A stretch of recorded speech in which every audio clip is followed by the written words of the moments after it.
সেই বুখারীতে এসেছে আল্লাহ তাআলা কিয়ামতের দিন সাইয়েদনা নূহ আলাইহিস সালামকে বলবেন, নূহ তুমি কি দাওয়াত পৌঁছিয়েছো তোমার উম্মতের কাছে?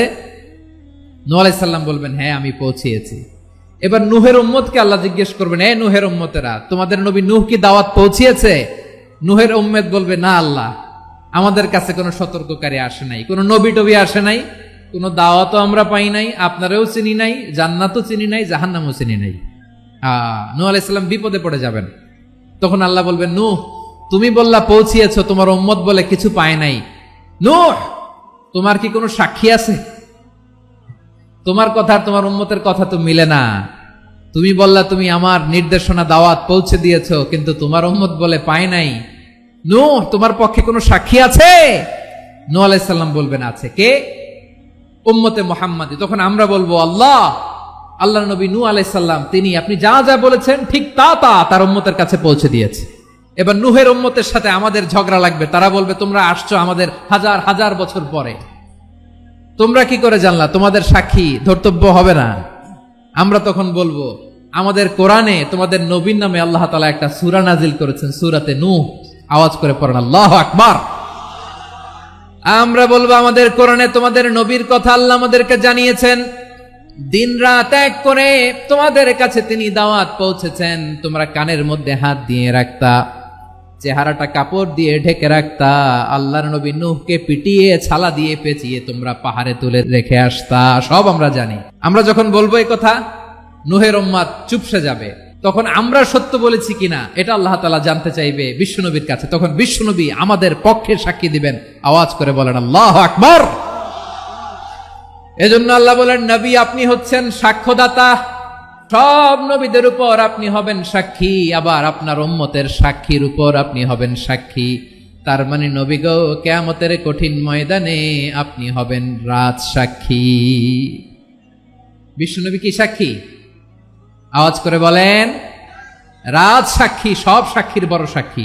এজন্য বিশ্বনবীকে আল্লাহ তাআলা প্রথম যে বৈশিষ্ট্যটা দিয়েছেন সেটা হচ্ছেন শাহিদ। তিনি সাক্ষ্যদাতা, witness for all messenger of God and for all of us. সুবহানাল্লাহ পড়েন। তাহলে এক নাম্বার বৈশিষ্ট্য বুঝতে পেরেছেন? বুঝতে পেরেছেন সবাই?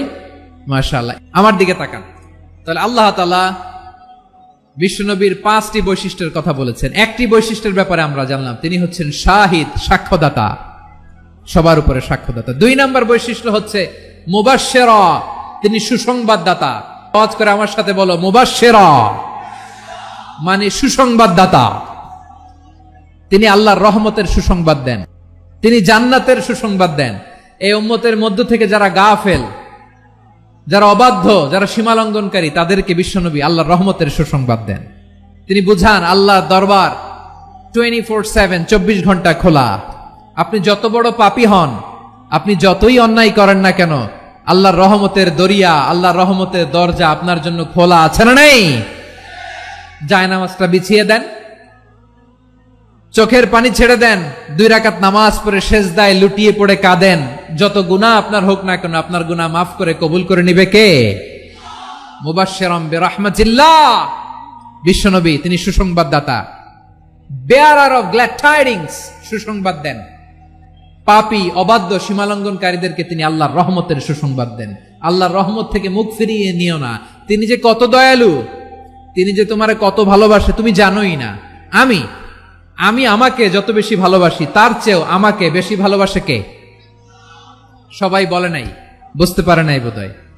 আমি আমাকে যত বেশি ভালোবাসি, তার চেয়েও আমাকে বেশি ভালোবাসে কে? আমার মাতা পিতা আমাকে যত ভালোবাসে, তার চেয়েও আমাকে বেশি ভালোবাসে কে? আমার প্রিয়তমা স্ত্রী আমাকে যত বেশি ভালোবাসে, তার চেয়েও আমাকে বেশি ভালোবাসে কে? মুবাশশিরাম বিরহমাতিল্লাহ, তিনি আল্লাহর রহমতের সুসংবাদ দেন। আল্লাহর রহমতের শেষ নাই, আল্লাহর ভালোবাসার শেষ নাই। ও মুবাশশিরাম বিল জান্নাহ, তিনি জান্নাতের সুসংবাদ দেন। এই উম্মতের মধ্য থেকে যারা আল্লাহওয়ালা, যারা প্র্যাকটিসিং, যারা ঈমানদার, তাদেরকে বিশ্বনবী জান্নাতের সুসংবাদ দেন। আওয়াজ করে পড়েন সুবহানাল্লাহ। এজন্য রব্বুল আলামিন বিশ্বনবীর পরিচয় অন্য আয়াতে এভাবে তুলে ধরেন, ওয়ামা আরসালনাকা ইল্লা কাফাতান লিন্নাসি বাশীরা ওয়া নাযীরা। নবী হে, আমি গোটা জগৎবাসীর জন্য আপনাকে সুসংবাদদাতা এবং সতর্ককারী করে জমিনে প্রেরণ করেছি। মুবাশশিরাম বিল জান্নাহ, তিনি জান্নাতের সুসংবাদ দেন, তিনি আশা জাগান। নবীর কথা শুনলে মানুষ বুকে আশা ফিরে পায়। আমার নবী কাউকে হতাশ করেন না। হতাশা বিশ্বনবীর ডিকশনারিতে নাই। তিনি মানুষকে আশাবাদী করে তোলেন। বিশ্বনবীর কথা শুনলে মানুষের হৃদয় নরম হয়, তারা আশা ফিরে পায়। বিশ্বনবীর মুখ নিঃসৃত পবিত্র প্রতিটি কথাই আশা জাগানিয়া। সুবহানাল্লাহ পড়েন। আপনি প্রিয় নবীর মুখ নিঃসৃত বাণীগুলো পড়েন, কথামালাগুলো শোনেন, দেখবেন আশা পাবেন, বুকে আশা পাবেন, ভালোবাসা পাবেন। কারণ তিনি এমন সত্তা, এমন পার্সোনালিটি, তার কথা শুনলে হৃদয় নরম হয়ে যায়। মনে হয় হৃদয় খুলে তারে দিয়ে দেই, সব কথা যেন তারে বলা যায়। আওয়াজ করে বলেন ঠিক কিনা? সে কোন বন্ধু বলো বেশি বিশ্বস্ত,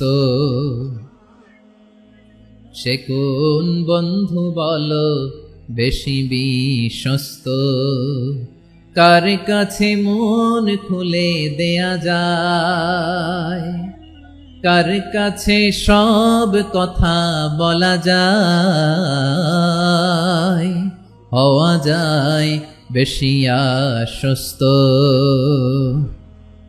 তার নাম আহমদ, বড় বিশ্বস্ত। সে কোন বন্ধু বলো বেশি বিশ্বস্ত, কার কাছে মন খুলে দেয়া যায়, কার কাছে সব কথা বলা যায়, হওয়া যায় বেশি আশ্বস্ত। তার নাম আহমদ, বেশি বিশ্বস্ত।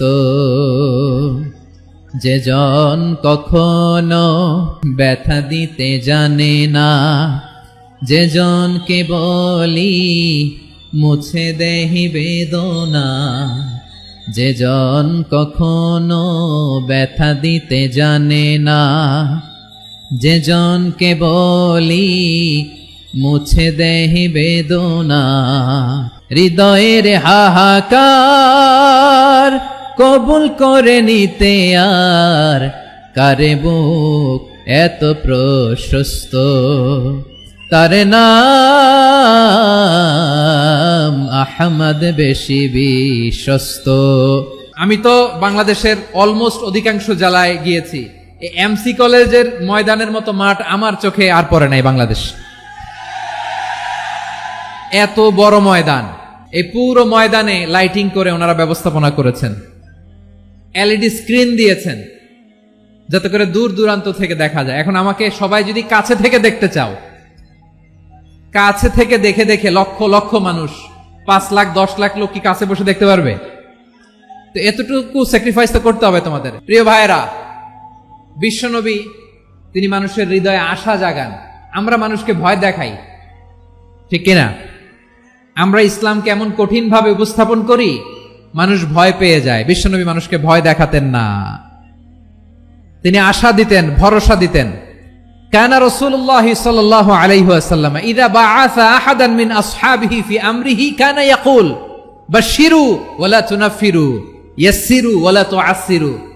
কাউকে কোনো দায়িত্ব দিয়ে পাঠালে সাহাবাদেরকে তিনি বলে দিতেন প্রত্যেককে যে বাশশিরু ওয়ালা তুনাফিরু, মানুষকে সুসংবাদ দিও, দিন থেকে ভাগিও না, সহজভাবে ইসলামকে উপস্থাপন করো, ইসলামের শিক্ষাটাকে জটিল করে উপস্থাপন করো না। সুবহানাল্লাহ, কত চমৎকার, কত সুন্দর আমাদের ধর্ম। তিনি বলেছেন সহজ করো, কঠিন করো না, সুসংবাদ দাও, মানুষকে দিন থেকে ভাগিও না। সুবহানাল্লাহ বলেন।